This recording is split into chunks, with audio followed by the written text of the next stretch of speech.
Labadiena kantriausiems šios konferencijos dalyviam čia salėje ir už ekrano. Ir turbūt didžiausia padėka yra Lietuvos Respublikos Seimo nariui profesoriui Sauliui Čaplinskui už šitos temos įtraukimą į politinę darbotvarkę.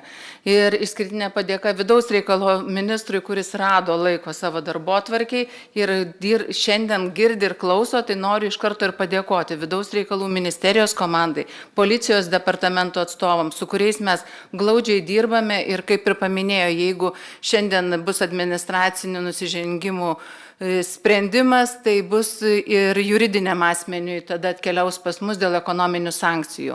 Bet šios dienos pranešimas ir mano koncentravimas yra turbūt į prevenciją.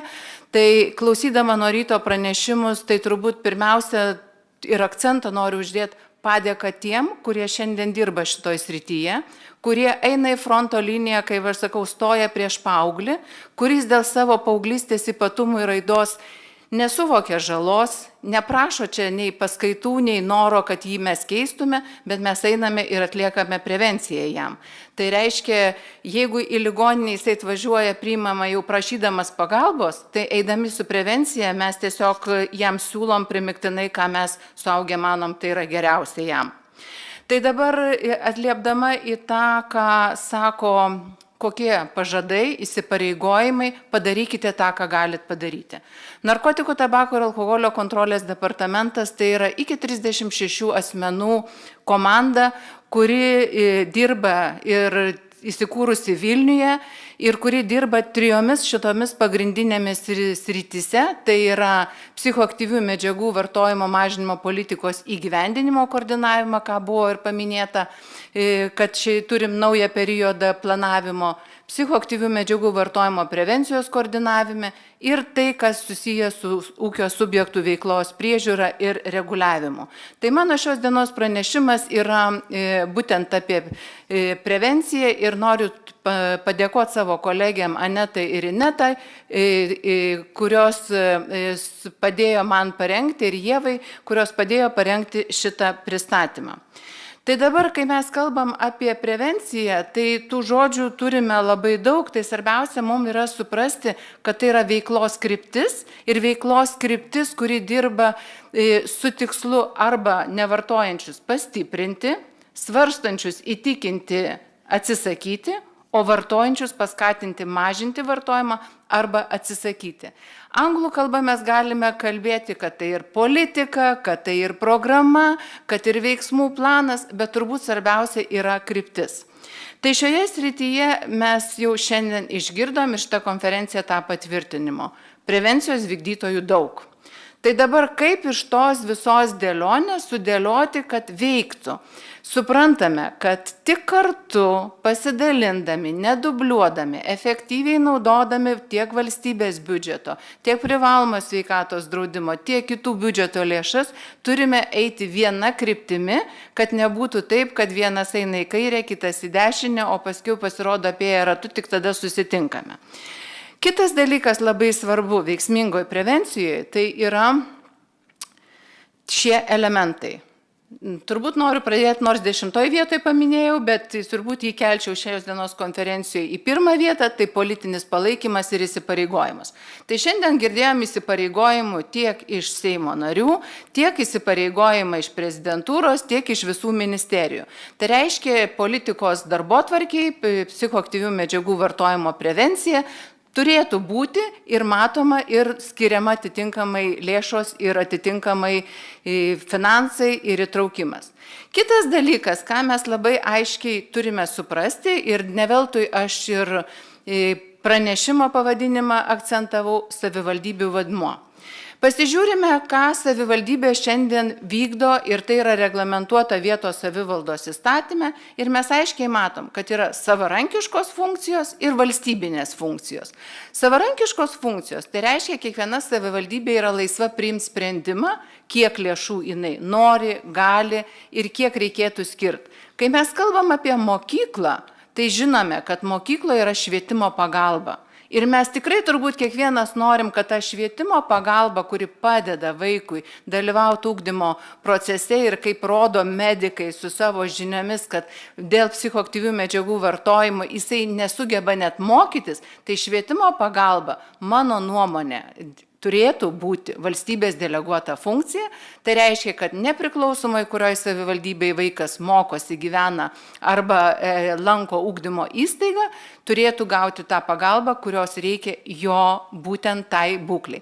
Taip mes žinom, kad šiandien yra integruotas ugdymas, kad švietimo priemonės yra, švietimo pagalbos poreikis yra didesnis, bet va čia yra tas įstatymas, ties kuriuo norėtųsi, kad, kai kalbama apie prevenciją, būtų daugiau dėmesio. Tai dabar atliepiant į tai, padarykite tą, ką galite. Tai Narkotikų, tabako ir alkoholio kontrolės departamentas 2024 metais sukūrė savivaldybių administracijų deleguotų atstovų tinklaveiką. Noriu padėkoti visiems savivaldybių meram, administracijų direktoriai, kurie rimtai pasižiūrėjo į šitą mūsų kvietimą ir paskyrė net ir įsakymais, ir potvarkiais, ir nurodymais konkretų asmenį. Tai mes šiandien turim kiekvienoj savivaldybėj kontaktinį asmenį, kuriam rūpi psichoaktyvių medžiagų vartojimo prevencija ir kuris nori savo savivaldybėj inicijuoti tam tikras veiklas. Ir šitos tinklaveikos tikslas yra abipusiai naudingas, nes savivaldybės kaip pagrindinės prevencinių veiklų vykdytojas praktikoje įgyvendina priemonės, kurios yra pritaikytos pagal jų poreikį, iššūkius, o Narkotikų, tabako ir alkoholio kontrolės departamentas, gavęs grįžtamą ryšį, inicijuoja reikalingus sprendimus nacionaliniu lygiu. Tai tikrai dėkoju vidaus reikalų ministrui, kuris paminėjo, kad ta iniciatyva, algoritmas, kaip veikti mokykloje, radus narkotinių medžiagų, platinus, kaip jinai turėtų veikti, galbūt taps ir teisės aktu, nes šiandien mes labai aiškiai supratom, kad iš to bandomojo projekto sukurto pavyzdinis tvarkos aprašas yra rekomenduojamas ir kartais tą rekomendacija dar mūsų supratimu, kartais mūsų visuomenė atrodo, kas yra rekomenduojama, tai nėra privaloma. Tai šitas įgaliojimas švietimo įstatymė jau yra Seime, tai dabar laukiame Seimo sprendimo, kada taps galimybė triministram patvirtinti šitą tvarką. Kuo mes džiaugiamės? Mes džiaugiamės tuo, kad 2025 metais bendradarbiaujant su Respublikinio priklausomybės ligų centru, bendradarbiaujant su konkrečiomis savivaldybėmis, aplankėm 10 apskričių, subūrėm iš visų savivaldybių žmonės, kurie nori žinoti daugiau, kurie nori būti įkvėpti, nes šitoj temoje reikia kalbėti ir apie asmenis, kurie dirba, nes jiem lygiai taip pat reikia motyvavimo ir įkvėpimo. Ir džiaugiamės, kad tas grįžtamasis ryšys tikrai mums davė rezultatą, nes mes kartu, pristatydami tam tikras temas, kalbėdami grupėse, diskutuodami, sukūrėme tokį siūlomą psichoaktyvių medžiagų vartojimo prevencijos koordinavimo struktūros modelį savivaldybėms. Šitas modelis yra pasiūlytas kaip galimas ir dabar mes inicijuosime kartu su Sveikatos apsaugos ministerija vyriausybės nutarimo peržiūrą. Ir labai mums yra svarbu dar tai, kad paklausti savivaldybių atstovų, tai kaip jūs galvojate, ar užtenka tą, ką mes darome, ar reikia aiškumo dar pateikiant informaciją. Tai džiaugiamės, kad bendras įvertinimas grįžtamojo ryšių mums išryškino ir teigiamas savybės, ir neigiamas. Ir mes žinome, kad toliau bendradarbiavimas su savivaldybėmis ir jų kompetencijų didinimas yra labai labai svarbus veiksnys. Todėl pasidžiaugdama galiu pasakyti, kad mes įgyvendinam Sveikatos apsaugos ministerijos vykdomas priemonės psichoaktyvių medžiagų vartojimo prevencijos srityje. Tai dvi priemonės, kurios jau yra įgyvendinamos, pristatė vieną iš jų sėkmingai Aneta. Dabar mes pasirašinėjam sutartį ir tas procesas jau pradėtas su dar 10 savivaldybių administracijų atstovų dėl taip vadinamo CTC arba Communities That Care prevencijos sistemos, kurios yra būtent nukreiptos į bendruomenės aktyvų dalyvavimą, įsitraukimą. Ir todėl labai tikiu, kad kiekvienas suaugęs, kuris gali padaryti tą, ką gali padaryti, padarys, kad Lietuvos vaikai tikrai turėtų atsparumą, nes šiandien mokslininkai ir sako, kai rinka užpildyta šitie gaminių ir pasiūla yra didelė, natūralu, kad tik atsparumo didimas gali mums padėti šitam kelyje, atitinkamai ir su kitomis priemonėmis. Ačiū uždėmesi. Ačiū gerbiamą profesorę. Aš tik taip tokį niuansą norėčiau, kaip sakant, tokį pastebėjimą iš savo pusės pasakyti, kad kai jūs kalbate apie veiksmingos prevencijos elementus, pritariu, kad 10 jūsų įvardinta perkelti 1, bet mano supratimu jis galėtų būti 2, o 1, ko gero, turėtų būti lyderystė.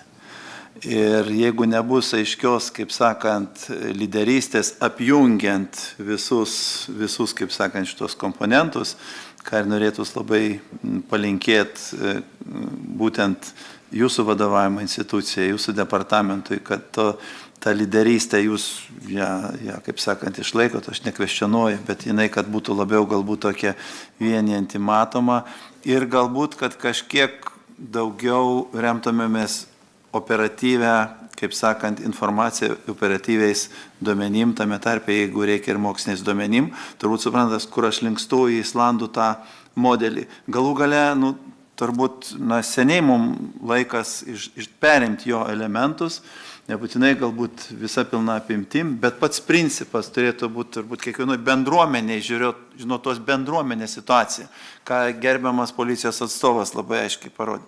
Šiandien kokia yra situacija šitoj bendruomeniai ir remiantis pagal tai operatyviai, kad ir būtų ta lyderystė tos bendruomenės viduje reaguoti į tą situaciją šiandien. Ačiū. Labai trumpai reflektuoju, tai tos lyderystės mes neatsisakome, mes ją matome ir stipriname, bet mums yra labai svarbu suprasti, kad nevalstybinės institucijos teikia paslaugas bendruomenėm. Tai mūsų tikslas, kad lyderystė būtų ir kiekvienoje savivaldybėje, todėl mes 2025 metus ir skiriam šitam tinklaveikai. Ir kaip minėjau, šitoj tinklaveikoje dirba 60 savivaldybių darbuotojų, kuriem lygiai taip pat reikia palaikymo, tikėjimo, nes kai tu eini pas savivaldybės administracijos direktorių ar pas merą, kuriam visiškai šitą temą nerūpi, tai supraskime, kiek jam reikia jėgų tą temą pramušti. Tai lyderystė yra tas, kad tikėjimas, tai šiandien 60 lyderių savivaldybėse turime. Tai tuo ir džiaugiamės.